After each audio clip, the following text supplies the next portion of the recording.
ru mơ trên môi mềm. Em thơ như mùa xuân đầu nối dài đêm thâu.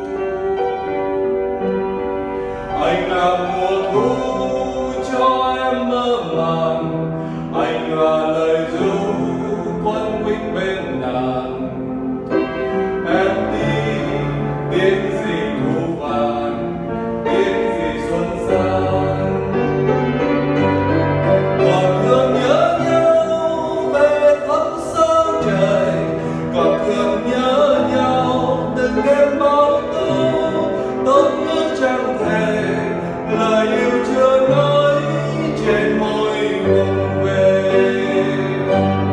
Đường ta đã qua chiếc khuất chân trời, đường ta sẽ qua nào ai biết tới.